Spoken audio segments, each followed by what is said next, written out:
profile on MassillonLIVE. Today I'm here with Magistrate Natalie Hopt, who's running for the vacant seat that Judge John Haas will be leaving. Exactly when? His term isn't up till April. Until April. All right, because the common pleas bench changes differently. And Magistrate Hopt has been the magistrate for Judge Haas since 2003, I believe. Is that correct? Right. Yeah, a little over 15 years. So how you doing? How's the campaign going? It's going well. It's going well. We're about 20 days out, and so it's the home stretch. Easier or harder than the primary?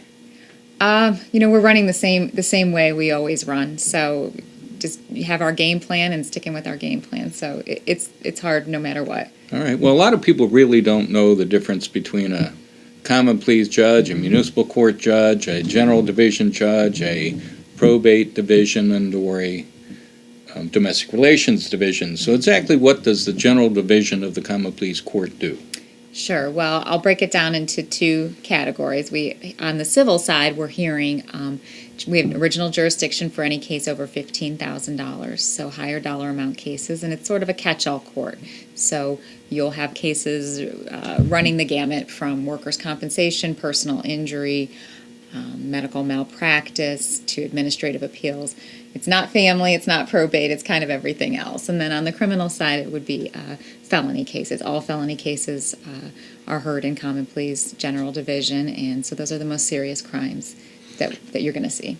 And in your experience since 2003, which is 15 years, you must have handled cases yourself, just as if you were the judge. Yes, I do. I've been entrusted with a great deal of responsibility early on. As a magistrate, I preside over trials, hearings, author judicial opinions, preside over arraignments, issue protection orders, and most of that is on the civil side. And then I also get to help out with our reentry court and our domestic violence court, which are two specialized dockets that Judge Haas oversees, and that I hope to continue. Well, and I understand you recently got a rather prime endorsement from the Canton Repository. I did, yes. I was very pleased to receive that this past Sunday. And it was a very nice endorsement, too. I think it adequately set forward your qualifications, and your opponent's a nice fellow, but he's never actually served as a judge, has he? No, he's not. He does not have the judicial experience that I have. And what is the importance of actually having some judicial experience to be sitting on the common pleas bench? Well, as you know, Larry, the view is different from the bench, right? As a lawyer, you're advocating for one side or another, whether it's the state prosecuting a case or somebody defending a case or a plaintiff's attorney. You're advocating for your client. You're making an argument. The judge has to be impartial and weigh things and balance things and make the tough calls. And having done that for 15 years, having had to ruffle feathers and make tough calls, I think that I've benefited from that experience. And you've obviously have a law degree and practiced as a lawyer prior to serving as magistrate? Yes, I graduated from Case Western Reserve Law School and then started my career in public service as an assistant public defender. In your experience with Judge Haas, what would you say is some of the most valuable attributes that he has passed on to you that you hope to emulate?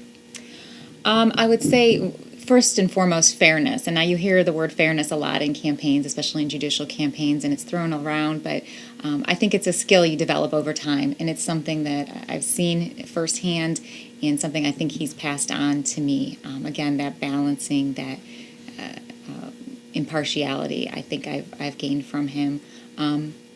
And he is a firm but compassionate judge, and that's something I hope to emulate.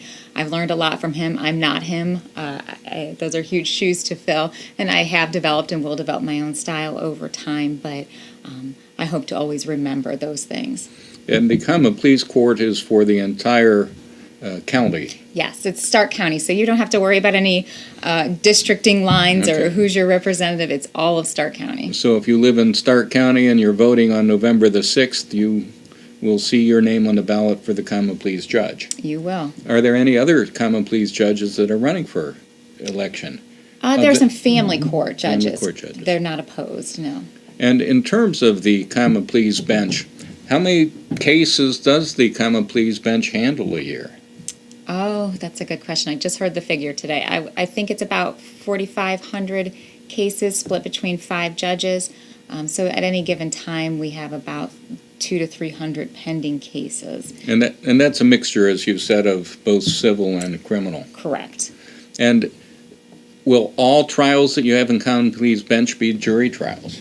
No, some trials are tried to the court, either the judge or the magistrate, as both the fact finder and the determiner of the law in that case. So no, they're not all bench trials, and a lot of cases get settled before trial, but that doesn't mean there aren't pretrial motions and a lot of things that happen behind the scenes without a trial. What is the importance of the citizens serving in juries, and how do they get even into the jury pool in Stark County?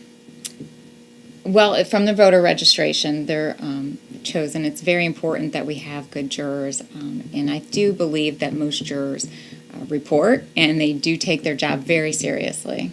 And what are they expected to do when they sit on a jury? Well, you're expected to follow the law. We give you detailed instructions on what the law is. The court gives you those instructions. You listen to the evidence.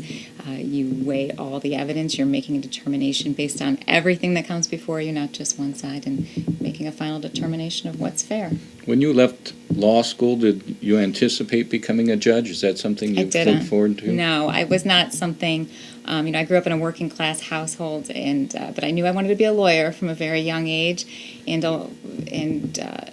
public service was something that definitely appealed to me, and that's why I chose to be in the public defender's office. It wasn't until I started working in the courts and seeing the good that judges can do and the important work that's being done every day in the courts that I wanted to be a part of that and continue that work. And when you take the bench, what do you think will be one of the things you'll be looking forward to most? Wow, that's a good question. I try not to look past November 6th, right? Because it's a well, if you take the bench, if I that's take true. the bench, right? Continuing the work that we're doing. Again, I get to help out with our reentry court. We're helping offenders who come out of prison get jobs, services, treatment, and then we also have a domestic violence court. After seeing a rise in those types of cases, try to break that cycle of violence in the home. And those are two things I feel very passionate about and would hope to continue and even expand if elected. Okay, and a short summary for the listeners that hopefully will be voting on November the 6th. What would you like to tell them as being the reasons they should vote for Magistrate Natalie Hopp to become the next Court of Common Pleas General Division Judge in Stark County? Okay. Well, I think it's my experience. There's experience, and then there's relevant experience. I think the experience that I possessed is not just,